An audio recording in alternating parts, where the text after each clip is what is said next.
les bendiga. Con ustedes Antonio Pérez, siervo de Jesucristo, y vamos a compartir en esta tarde el mensaje de la palabra del Señor. Vamos a hablar de la historia de Naamán el sirio, cómo el Señor lo curó de su lepra.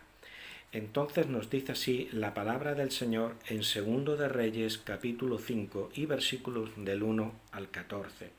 Naamán, general del ejército del rey de Siria, era varón grande delante de su señor, y lo tenía en alta estima, porque por medio de él había dado el Señor salvación a Siria. Entonces nos damos cuenta de que estamos ante un hombre importante, un hombre que era general del ejército de Siria, y era un varón extraordinario. Era un varón de gran importancia delante de su rey, delante de su señor, y le tenía un gran aprecio, le tenía una gran estima, porque consideraba que este hombre pues era un militar extraordinario, de tal manera que nos dice la palabra del Señor que él había sido un instrumento en las manos de Dios para salvar a Siria de sus enemigos.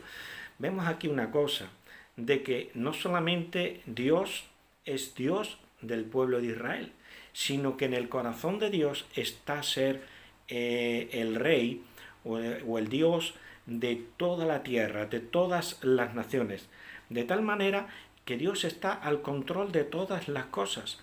Así que una nación que era pagana, sin embargo, Dios en su misericordia también le hacía el bien, de tal manera de que Dios había usado a este hombre, a este sirio, a este general del ejército de Siria, Naamán, como instrumento en las manos de Dios para libertar a Israel,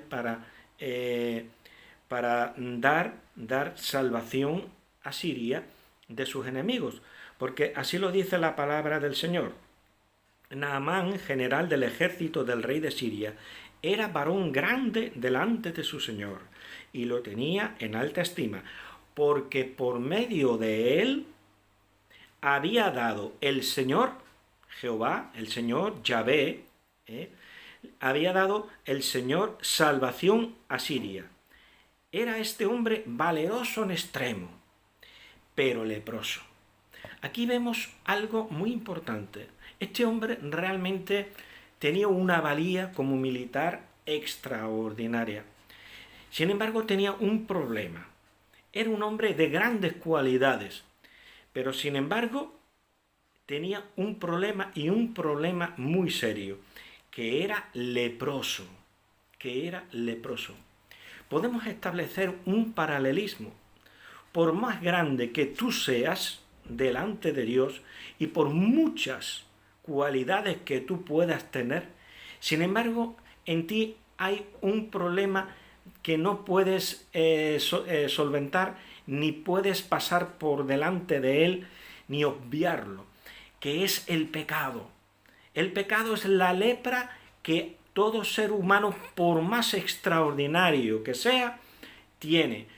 Todo ser humano, por más valía que tenga, por más valeroso que sea como militar, por más sabio e inteligente que sea como científico, o en cualquier rama del saber, de la filosofía, de lo que queramos, todo ser humano tiene un problema grande en sí, y es que es pecador. Todos somos como leprosos delante de Dios, porque el pecado es la lepra que nos aqueja a todos. Pues vamos a ver cómo Naamán el sirio fue libre de la lepra. Nos dice la palabra: y de Siria habían salido bandas armadas, y habían llevado cautiva de la tierra de Israel a una muchacha, la cual servía a la mujer de Naamán. Entonces, aquí vemos una muchacha que era sencilla, era una jovencita humilde, que había sido secuestrada por unas bandas de tratantes de personas, y entonces la habían llevado a Siria, y allí había sido vendida como esclava a la mujer de este militar sirio llamado Naamán. Y entonces, ¿qué nos dice la palabra? La muchacha, dijo a su señora: si rogase mi señor al profeta que está en Samaria, él lo sanaría de su lepra. Vemos aquí algo muy importante, y es que esta muchacha, en primer lugar, tenía mucha fe. Era una persona de fe. Creía verdaderamente de que Dios podía sanar a su señor, que Dios podía sanar a Naamán. Y amándolo, abogaba por él, estaba buscando de que su señor fuera libre de la lepra, que se curase de la lepra. Entonces nos damos cuenta de que esta muchacha fue valiente, fue arrojada para hablar a su señora de que había alguien en Israel que podía curar a su marido, a su esposo, de la lepra. Entonces vemos en ella fe, vemos en ella plena seguridad y vemos en ella valentía, de tal manera que le habló a la esposa de Naamán: si rogase mi señor al profeta que está en Samaria, él le sanaría de su lepra. Entrando Naamán a su señor, le relató diciendo: así y así ha dicho una muchacha que es de la tierra de Israel.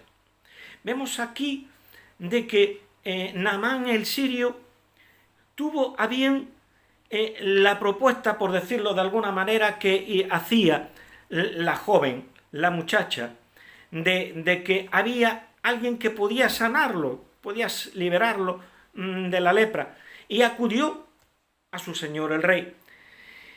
Entrando Naamán a su señor, le relató diciendo: así y así ha dicho una muchacha que es de la tierra de Israel.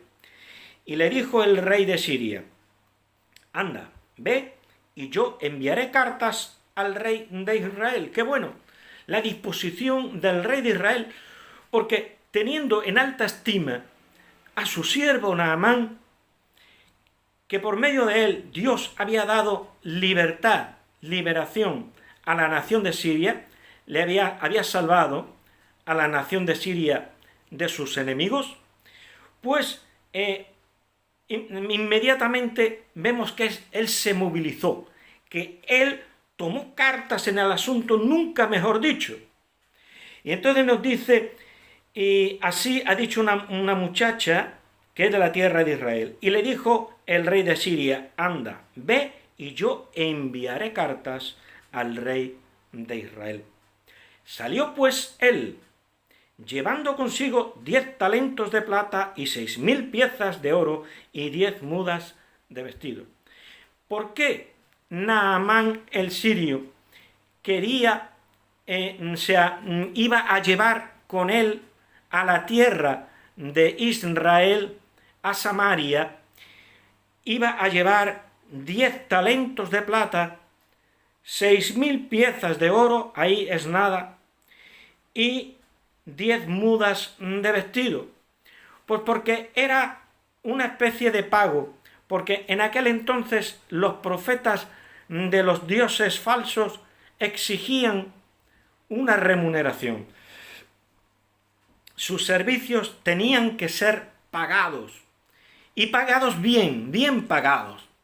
Entonces Naamán el sirio se llevó, conforme a la costumbre de las religiones paganas, se llevó un pago, se llevó una recompensa que dar al profeta.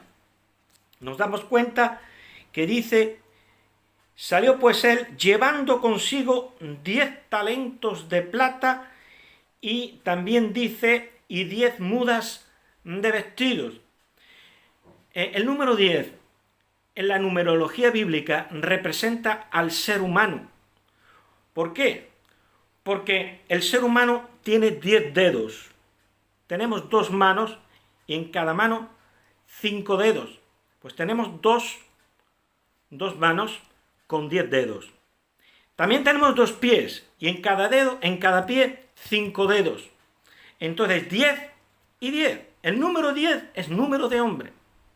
Entonces de lo que se trataba era de dar una recompensa agradable y perfecta, idónea, para aquel que lo iba a curar de la lepra. Por lo menos eso es lo que él pensaba, de que el poder estaba en el profeta, lo cual no era así, porque el profeta era solamente un instrumento en las manos de Dios. Entonces salió pues él llevando consigo 10 talentos de plata. O sea, la recompensa idónea para una persona, para un hombre, para el hombre, el número 10. 10 talentos de plata. Y después dice, y 6.000 piezas de oro. ¿Y por qué 6.000? ¿Por qué el número 6? El número 6 es uno menos que el 7. El 7 representa la perfección y es el número de Dios. Según la Biblia, en la numerología bíblica, el 7 es el número perfecto y es el número de Dios, lo mismo que el 3. Entonces, sin embargo, el ser humano no es perfecto, es el 6. No llegamos a la perfección. Estamos cerca, pero no llegamos. Entonces, mientras que el 7 representa a Dios, el 6, lo mismo que el 10, representa al hombre. Entonces, aquí lo vemos claramente. Llevando consigo 10 talentos de plata y 6.000 piezas de oro y 10 mudas de vestido. Es decir, era la recompensa idónea para alguien que iba a hacer un portento, que era la sanidad milagrosa de su lepra. Y entonces dice el versículo 6, tomó también cartas para el rey de Israel que decían así. Vamos a ver cómo decían estas cartas. Cuando llegan a ti estas cartas, sabe por ellas que yo envío a ti mi siervo Naamán, para que lo sanes de su lepra. Luego que el rey de Israel leyó las cartas, rasgó sus vestidos y dijo, ¿soy yo Dios que mate y dé vida, para que éste envíe a mí a que sane un hombre de su lepra? Considerad ahora y ved cómo busca ocasión contra mí. ¿Por qué el rey de Siria le decía al rey de Israel en sus cartas que lo sanase de la lepra? Era una manera de decir que aquel que lo iba a sanar en realidad era su siervo, era parte de sí mismo. Entonces indirectamente el rey lo iba a sanar porque iba a permitir que el profeta Eliseo lo sanase. Entonces, ¿qué dijo Eliseo en el versículo 8? Cuando Eliseo, el varón de Dios, oyó que el rey de Israel había rasgado sus vestidos, envió a decir al rey, ¿por qué has rasgado tus vestidos? Pero si tú no te quieres someter al Dios verdadero y estás adorando a los Baales, estás adorando a los dioses cananeos. Dice, ¿por qué has rasgado tus vestidos? Venga ahora a mí y sabrá que hay profeta en Israel. Gloria sea dada al Señor. Entonces nos damos cuenta del valor y al mismo tiempo de la sencillez del profeta Eliseo. Cómo este hombre se echa para adelante y cómo quiere avergonzar a su rey, al rey de Israel de las 10 tribus del norte, para decirme que venga aquí. Y ahora Naamán el sirio y todos los que oigan este portento que va a ocurrir, sabrá que hay Dios en Israel, el único Dios verdadero. ¿Y qué nos dice la palabra del Señor? Y vino Naamán con sus caballos y con su carro, y se paró a las puertas de la casa de Eliseo, con toda su parafernalia militar, con todo el despliegue de, de su, de su gloria, por decirlo de alguna manera. Él iba con caballos, él iba con carroza, él iba con otros soldados. Y entonces dice que vino Naamán con sus caballos y con su carro y se paró a las puertas de la casa de Eliseo. ¿Y qué pasó? Entonces Eliseo le envió un mensajero diciendo,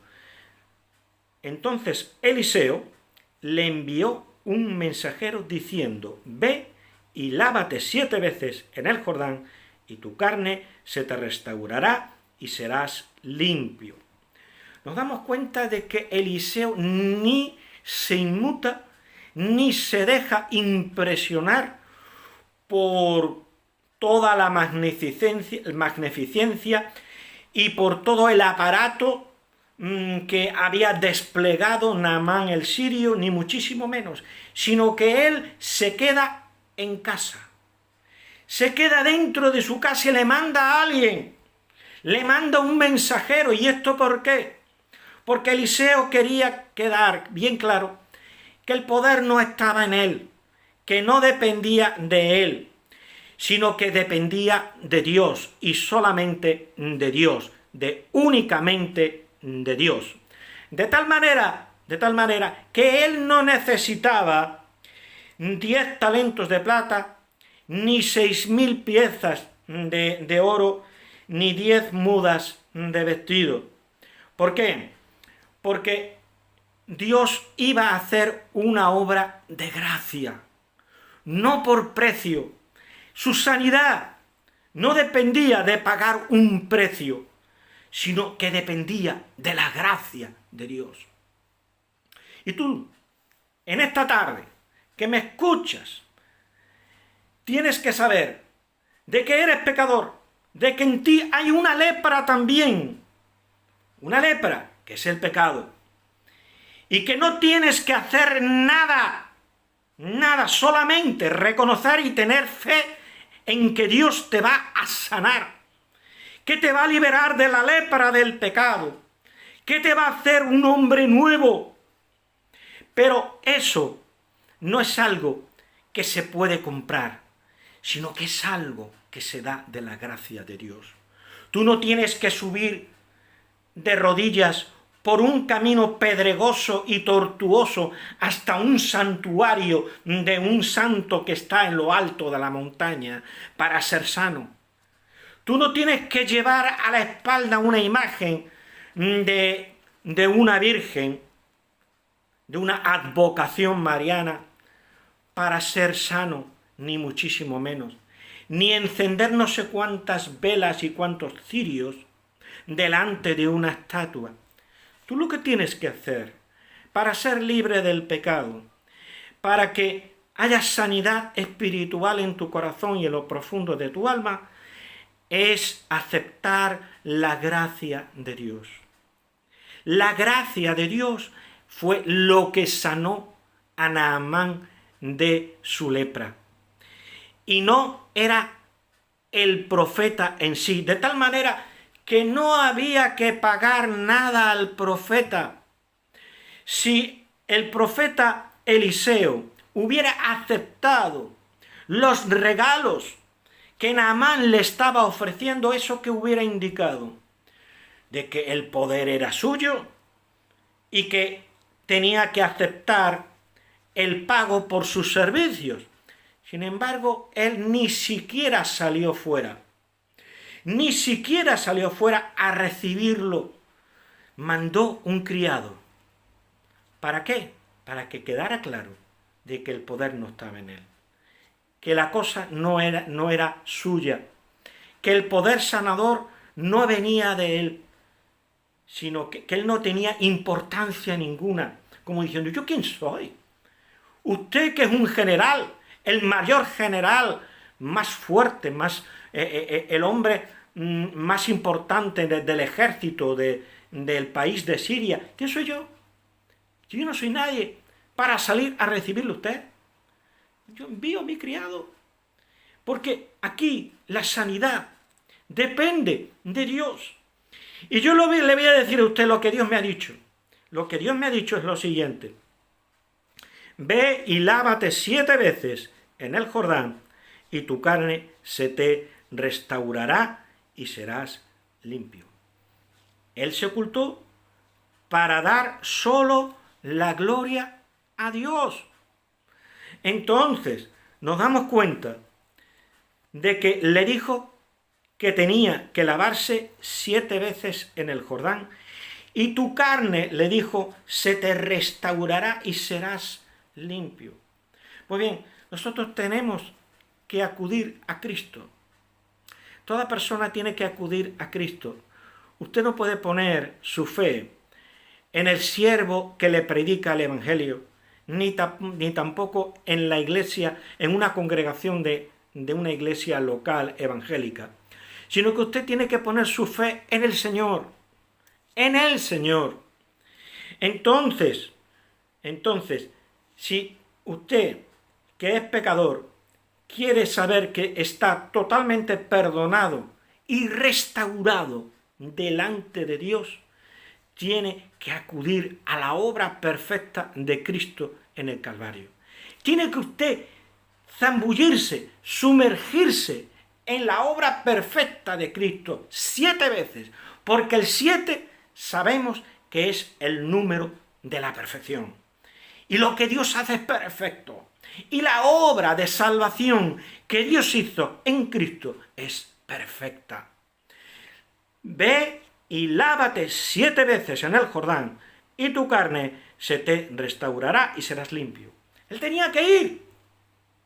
Nosotros tenemos que abrir nuestro corazón y recibir a Cristo como Señor y Salvador. No lo va a hacer Dios por ti. Dios lo que te va a proveer es la solución, pero tú tienes que tomarla. Dios no elige, eliges tú. Pero ¿qué es lo que vas a elegir? Vas a elegir la única posibilidad de salvación que hay en tu vida, que es la persona de Cristo. Y esa persona, esa obra de salvación en Cristo es gratuita.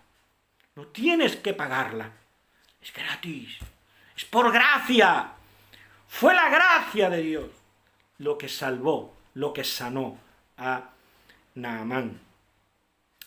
¿Y qué nos dice la palabra en el versículo 11? Y Naamán se fue enojado. Vaya, el pensamiento del hombre. Porque la palabra de la cruz es locura para los que se pierden. Y Naamán se fue enojado diciendo, he aquí, yo decía, saldrá luego. Yo decía. El ser humano quiere hacer las cosas a su manera, conforme a sus pensamientos. Si tú insistes en no entrar en el plan de Dios y establecer tu propio plan de salvación, tu propio medio, si tú niegas la necesidad que tienes de ser sano de esa lepra que se llama el pecado, entonces no te sanarás. No te sanarás.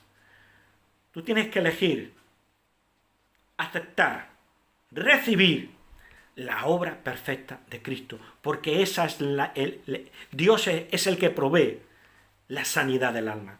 Dios es el que provee el medio y el plan de salvación. No lo proponemos nosotros. Dios lo ha preparado, lo ha ideado, lo ha realizado enviando a su Hijo Jesucristo y nos lo presenta mediante la predicación del Evangelio. ¿Qué es lo que estoy haciendo yo en esta tarde? Presentándote a Cristo, presentándote el único y verdadero Evangelio, el Evangelio de la gracia de Dios, porque no era el profeta el que lo iba a sanar, era Dios. Por lo tanto, el profeta no tenía importancia. Él se ocultó, él mandó a un joven, a un siervo, a un criado. Es lo que hizo el profeta, pero él se ocultó. Ni tampoco quiso aceptar, lo vamos a ver después, ningún obsequio, ningún regalo, para que no quedase como que había sido sanado porque Naamán había pagado aquella sanidad, porque aquella sanidad de su carne era un regalo de Dios, era una manifestación clara de la gracia de Dios. Y Naamán se fue enojado al hombre con su mente carnal, diciendo: aquí yo decía para mí, saldrá él luego, y estando en pie invocará el nombre del Señor su Dios, y alzará su mano, y tocará el lugar, y sanará la lepra. El hombre proponiendo cómo Dios tiene que hacer las cosas. No, nosotros no sabemos nada, nosotros no somos nada, nosotros simplemente tenemos que aceptar lo que Dios nos propone, porque Él es el médico de nuestra alma. Gloria al Señor. Y por lo tanto Dios sabe hacer las cosas y hacerlas perfectas. Dios es el que nos va a salvar. No te vas a salvar tú, Dios es el que nos va a salvar. Y entonces siguió diciendo, versículo 12, Abana y Farfar, ríos de Damasco, ¿no son mejores que todas las aguas de Israel? Si me lavare en ellos, ¿no seré también limpio? Y se volvió y se fue enojado. Pues bien, ¿qué ríos eran estos de Damasco? Abana y Farfar. En la actualidad se llaman Barada y Abaj. Pues bien, Abana y Farfar son sus nombres en arameo, en la lengua siríaca, en arameo. Y Barada y Abaj es en árabe. Pues bien, la palabra Abana significa pedregoso, pedregoso. Y la palabra Farfar significa veloz. Bien, el mundo nos ofrece muchas cosas. Aparentemente, el mundo provee salvación para nuestras almas de múltiples maneras. Unos te dicen, mira, está el psicoanálisis, está la filosofía no sé qué, la filosofía no sé cuánta, hay muchas ramas distintas de la filosofía. Está la religión tal, está la religión cual, está este profeta, está este otro profeta, esta secta, está esta otra secta. Te ofrece muchos caminos, te ofrece muchas piedras. Es como el río Abana. El río Abana significa pedregoso, sí, es un río que está lleno de piedras. Sin embargo, hay un río, que es el río del Espíritu Santo, que arrastra una piedra de salvación. Y esa única roca o piedra de salvación es Cristo. Esa es la única piedra verdadera. En Él encontramos salvación. Y todos bebieron de la roca espiritual que les seguía. Y la roca era Cristo. Cristo es la piedra sobre la cual está edificada la iglesia. No son piedras. No. Las piedras las pone el hombre. No, hay una sola piedra. Y esa piedra la pone Dios. Es la piedra de la salvación y se llama Jesucristo. Y el otro río, ¿qué significa? El otro río, su nombre, Farfar, significa en arameo veloz, el río veloz.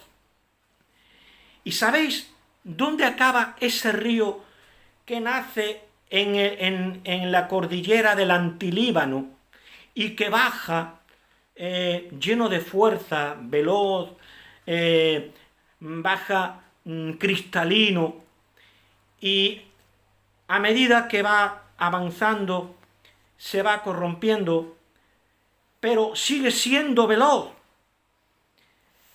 ¿Qué representa ese río para nosotros?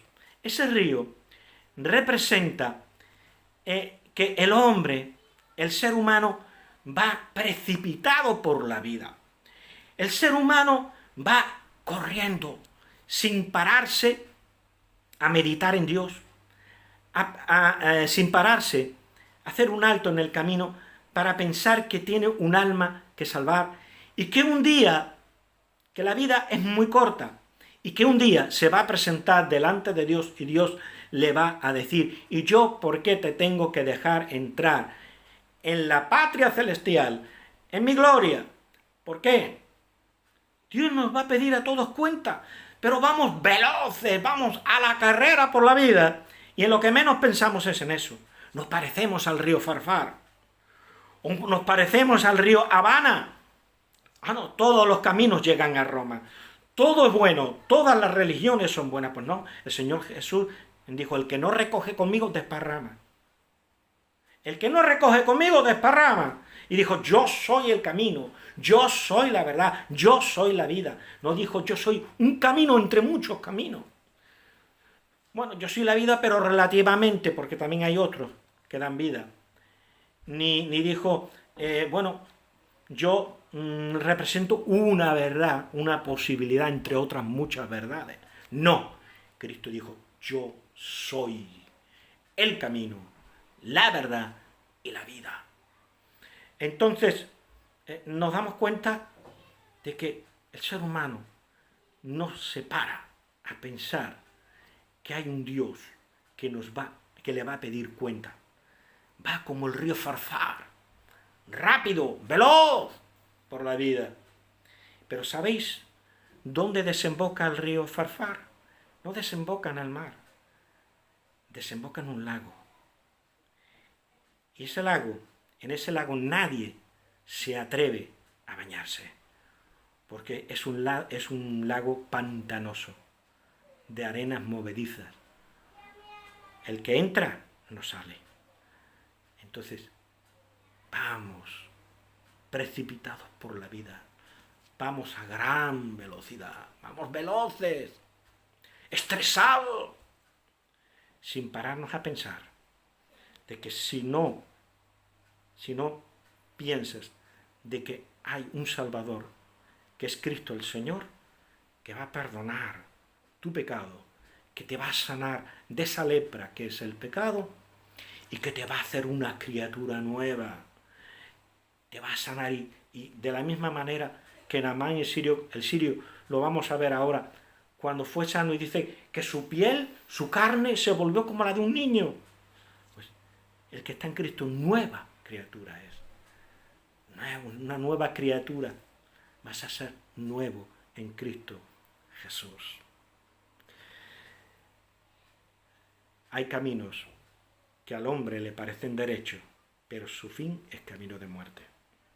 El río Farfar, tan rápido, que va, al final, acaba, muere en un lago pantanoso, en un lago de arenas movedizas, donde nadie tiene el atrevimiento de echarse a nadar, porque si te echas a sus aguas, a poca profundidad hay un fango de arenas movedizas que te absorbe y de ahí no sales. Hay caminos que al hombre le parecen derechos, pero su fin es camino de muerte.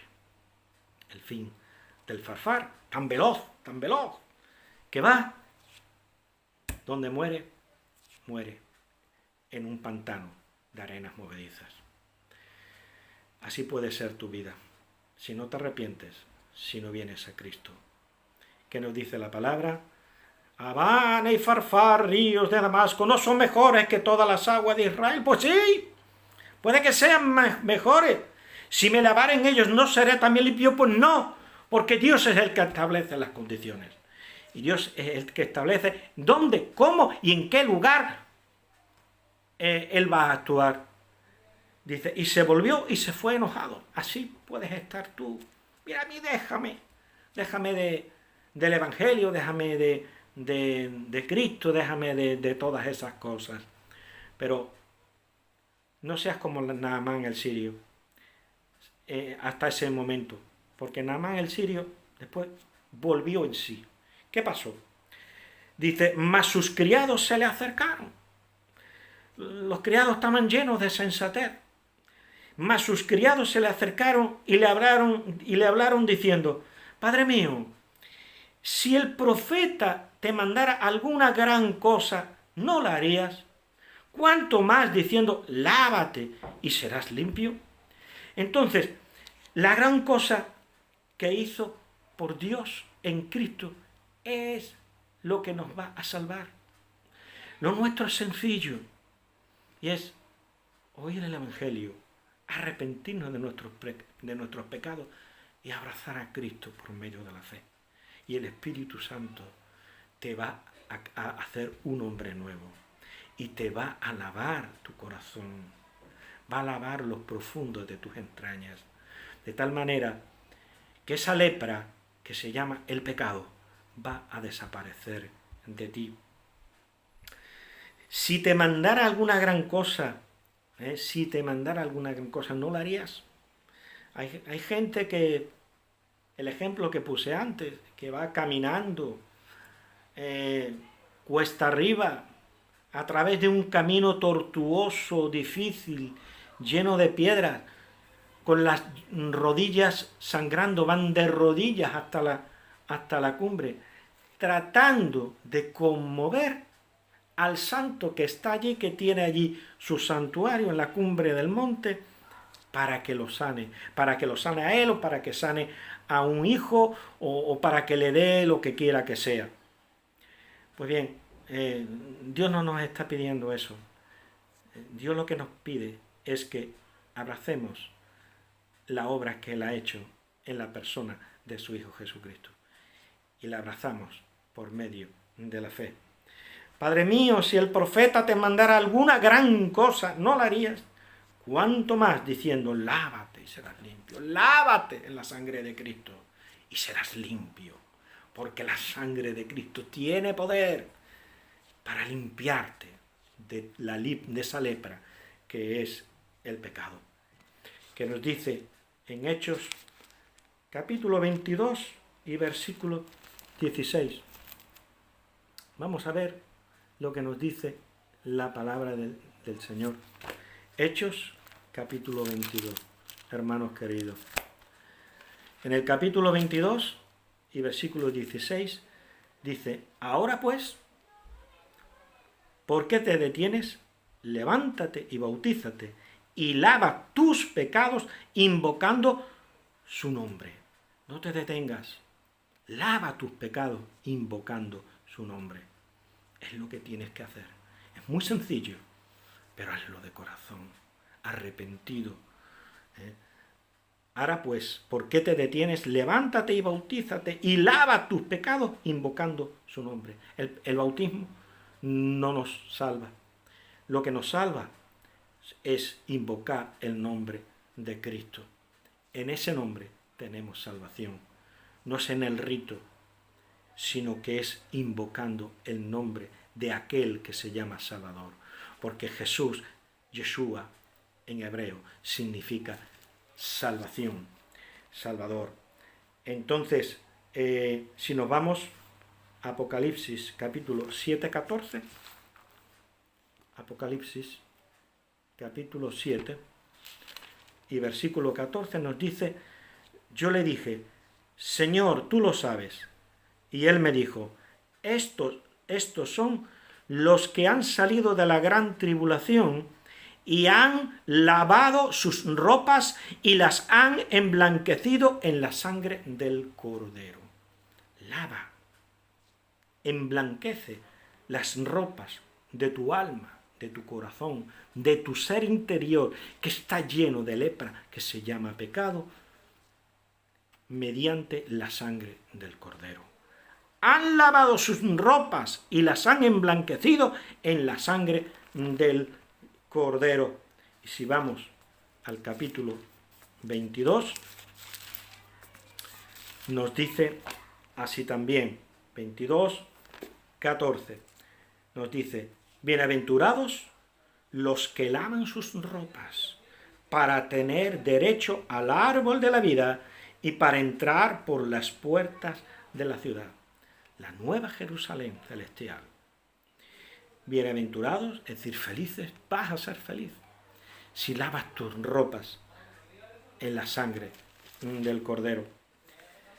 Nos dice la palabra, él entonces descendió y se zambulló 7 veces en el Jordán, conforme a la palabra del varón, y su carne se volvió como la carne de un niño y quedó limpio. Vas a quedar limpio. te vas a transformar en una nueva criatura, como si fueras un niño, una nueva creación de Dios. Que el Señor te bendiga. Te animo en el Señor a que abras tu corazón a Cristo, a que le entregues el corazón al Señor, porque el Señor va a tomar ese corazón, lo va a remover y va a hacer un corazón nuevo, una nueva creación. Gloria sea al Señor. No seas necio como Naamán el sirio, déjate convencer como fue convencido él por sus criados, por sus esclavos, que le dijeron: Padre mío, si el profeta te pidiera una gran cosa, no la haría. Pues cuánto más si tienes que zambullirte 7 veces en el río Jordán. Hazlo, es muy sencillo. Y él depuso su necia actitud y se zambulló. Yo te pido, yo te digo, en esta tarde, recibe a Cristo como Señor y Salvador de tu vida. No fueron las aguas del Jordán, fue la fe que puso en Dios. Y entonces la gracia de Dios fue quien lo salvó. La gracia de Dios te va a salvar a ti también, porque fue una obra de gracia. Él no pagó por esa sanidad. Quien pagó por nuestra sanidad, por el lavamiento de nuestros pecados, fue Cristo en la cruz. Que el Señor te bendiga. Un abrazo fuerte en Cristo Jesús. Anímate a recibir a Cristo como Señor y Salvador de tu vida. Amén.